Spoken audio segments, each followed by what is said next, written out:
Welcome back to ETBU Action. Before we talk with Jeff Bramlett, the head tennis coach at East Texas Baptist University. Remind you can still participate in the ETBU Fan Photo of the Week as you have an opportunity to vote for your favorite ETBU moments. Go to goetbtigers.com to find out how to do that. This week, you have an opportunity to vote on these three events. Which was your favorite ETBU moment last week? Was it men's and women's track and field performance at the ASC Championship with two ETBU athletes winning championships in high jump, Cody Blankenship and Rachel Ferguson? In softball, was it the sweep with Sul Ross when they ended the regular season scoring 41 runs in that series against Sul Ross? Or was it baseball taking 2 out of 3 against the University of Ozarks to keep themselves in the hunt to make the ASC postseason tournament? You have a chance to vote on that. Go to goetbtigers.com and vote on the ETBU Fan Vote of the Week, presented by Matt and Courtney Workman of Team Higher Purpose. They're alumni of ETBU in 2002. Joined now by the head tennis coach at ETBU, Jeff Bramlett. And Coach, let's go back and talk about your women's team who qualified for the ASC tournament. First time ever in program history. You've got to be, well, as a coach, proud of what your ladies did. Oh, yeah, very proud of them. And they were just ecstatic over it and did a tremendous job, I might add. That match just went down to the wire. It could have gone either way. And to their credit, Mary Hardin-Baylor coaches said their girls played as well as he's seen them play all year. I was following the results on Twitter that day as you faced University of Mary Hardin-Baylor in that first team game in the ASC tournament. And as you were tied 4-4 and going to that fifth game, I was like going, wow, it's the last match of the day on that day. There must be some intense pressure on both sides of the court that day. Oh, yeah, you could definitely feel it. I mean, this is 3 or 4 hours into the match, after we'd just been going back and forth, had a 2-1 lead. After the doubles, we won the number 1 and number 2 doubles, and then Kate jumped out, won the number 1 singles in the rematch after a loss to Hannah earlier in the year. So we were up 3-1, and then Kara won her singles, really battled to win that. So, at one point it's 4-3, and we got 2 3-set matches going on. Sierra was down 5-0 in the third set, almost came back. It was 5-3 and 40-30, ended up losing a real close point. So it's 4-all, and it goes down to Elizabeth's match, and just every point was phenomenal, just back and forth. And Elizabeth would hit an amazing shot, or I thought it was a winner, or that the point was over, and the girl would just hit a better shot back. And it was just some beautiful tennis. It was a lot of fun. And like I said, the Mary Hardin-Baylor coach said it's the best that he's ever seen his young lady play. So that was good. I told Elizabeth, you had nothing to hang your hat over or hang your head over, and like I said, most of our girls are freshmen, so tremendous experience for those girls to be able to come back with for next year. Talk about the environment of that last game in that match against UNC Hardin. Of course, UT Tyler hosted the ASC Championship tournament for tennis. Talk about how did it feel? I mean, as a coach, I know you want your team, you want your players to win, obviously, but just the atmosphere of being on the line.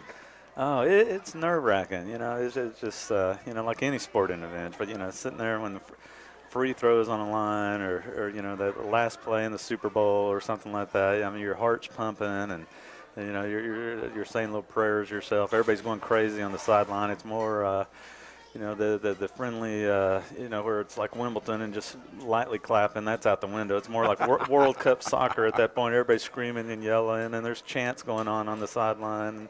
It's pretty nerve-wracking. I'm trying to look calm over there so that when my Elizabeth looks over at me, she doesn't just see a panicked look on my face. I'm wanting to go crazy and look panicked. I want to just take off running or something or jump up and down, but you can't. So I'm trying to stay calm for her. But, Elizabeth, when I'm talking to her, I can see her hand shaking, when she's trying to get a drink of water because the adrenaline's flowing and it's nerve-wracking. And at one point, she just asked me, she thought maybe the match is over. She's like, do I have to keep playing? Like, no, this is it, Elizabeth. She's like, it's down to my match? I'm like, yeah, it's down to your match, which I knew she can handle it. I coached her all through high school. She rises. She's always raised her game to the occasion, and she did that day. And like I say, she just flat out got beat. But we're looking forward to coming back next year with all the experience that these girls have, and with our new recruits coming in next year. And we're really planning on making a very good run at it next year.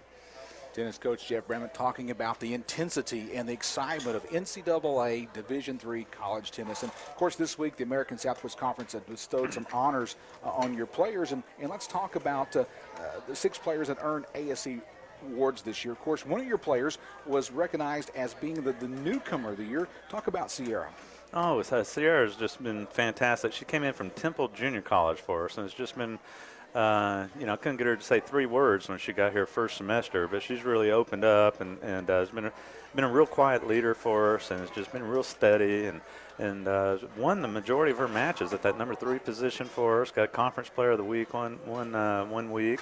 And has solidified that number 2 position for us with Jabri McClain. They've won just about every match for us at that number 2 doubles position, and we play a very unique doubles strategy. Do a lot of the I formation, a lot of forehands in the center of the court, and they've really they've really taken to the strategy, and she's been a good little coach for me on the court. But I think all the coaches have recognized. What a wonderful newcomer she's been to come in, as a junior this year and solidify that lineup for us. So Sierra's named the ASC East Division Newcomer of the Year, but she also garners a second team on the All East second team for number 3 singles and number 2 doubles with Jabri McClain you mentioned too. And then your daughter Kate also picked up an award. Yeah, Kate also got a second team and did a great job, and she was up for Freshman of the Year. Sarah Moses got it, but I think those two, along with the young lady from Saul Ross, were all up for the Freshman of the Year awards, and then Kate and Elizabeth got the second team award for the number 1 doubles as well. And so I was real proud of Kate to be able to get that award. Having to hold down that number 1 singles as a freshman is not an easy job to hold. It probably wasn't a job that she always wanted, but she did a tremendous job, and as did all the girls. I mean, just about every person, just right down the lineup. 1 through 6 singles, and I think just about every doubles team got an award. I think we maybe missed out on the 3 doubles, and I'm still trying to figure out how we didn't get one on that one because they had a great year also. Talking Tiger tennis with head coach Jeff Bramlett here today on ETBU Extra. Let's move and talk about men's tennis. Of course, they did not qualify for the ASC Championship tournament, but let's kind of wrap up the season on the men's side for the men's tennis program at ETBU. Well, they had the best season we've ever had as well. We had a very young team, a lot of freshmen on that lineup. They had wins against Schreiner, had some close losses, 5-4 to Mary Hardin Baylor. We got rained out of a lot of matches that we felt like could have been W's or very potential W's for us against UT Dallas, Hardin Simmons.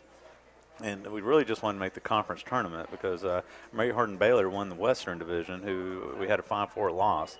And we felt like if we could just make the tournament, we might be able to make a run at things and even have an outside shot of making the finals of the tournament. But boiled down to that Laterno. We lost to Laterno 6-3 and Ozark 6-3, and almost pulled off a couple of upsets in both of those. Just lost a couple of 3-set matches in those that went down to the wire. But we were just right there with the men's team, and with a group of the freshmen coming back next year, and with some new freshmen newcomers coming in next year, we should have a good young, strong men's team next year, and one that we can build on for the future.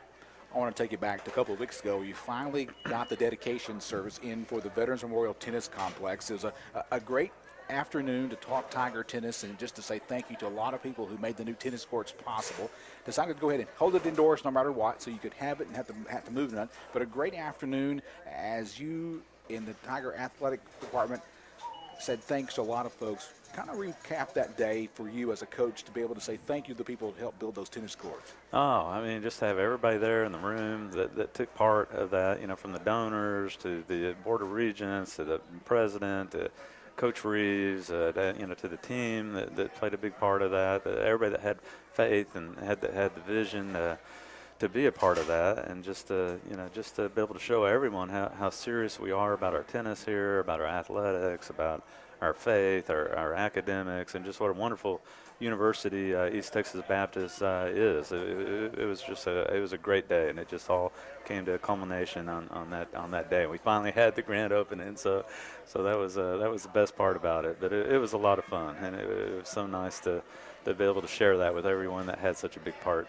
to do with it. I want to remind folks that the Veterans Tennis complex is located at the corner of Van Zant Drive and Tiger Drive. It's open for the community in Marshall to come and play tennis. And I noticed at the daily dedication service, there's some plans not only just for Tiger Tennis to have the place to play, but to kind of let tennis reach out in the community. What are some of the things planned to reach out to the community to get people back to playing tennis like it was back in the 70s and 80s here in Marshall? I don't know if it'll ever get back to the 70s like it was when y'all had the Australian Tennis Club and back when Chris Everett and Jimmy Connors and all that made it so popular. But we'd love to help bring tennis back to the community if we could.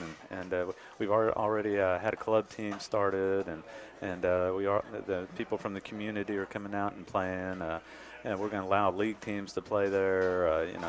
We've already had some requests for the local high schools to have their district tournaments out there, so we anticipate perhaps hosting some of that there as well, maybe some regional tournaments. We'd like to start doing some camps out there in the summers, as we finalize the facilities and get dressing rooms in the clubhouse and lights and that sort of thing. Eventually start doing some summer camps out there, and maybe doing some classes for some of the needy kids out here and that sort of thing. Maybe doing some community service for some of the elementary schools out here in junior highs and that sort of thing, and just introduce tennis to children that maybe would never have tennis introduced to them. It would sort of be the vision that we would have here. Well, Coach, anything you want to say before we allow you to finish lunch here today at CC's? No, it's just been a great year, and not just for us, but all of the sports, and it's been a lot of fun, and just wanted to thank you and Adam and Josh and for all of y'all's hard work and dedication, and CC's and everybody for hosting this. Well, Coach, it's a labor of love to be here to talk Tiger athletics every week, and thank you for your time each Wednesday when you're able to make it. Well, a lot of times you had recruits on campus, and we understand why I'm not able to make it to the show, and that's good. Well, of course, a lot of things happening with Tiger Tennis. If you want to know more about Tiger Tennis, just call the ETBU Tiger Athletic Office and ask for head coach Jeff Bramlett, and he would love to talk tennis with you.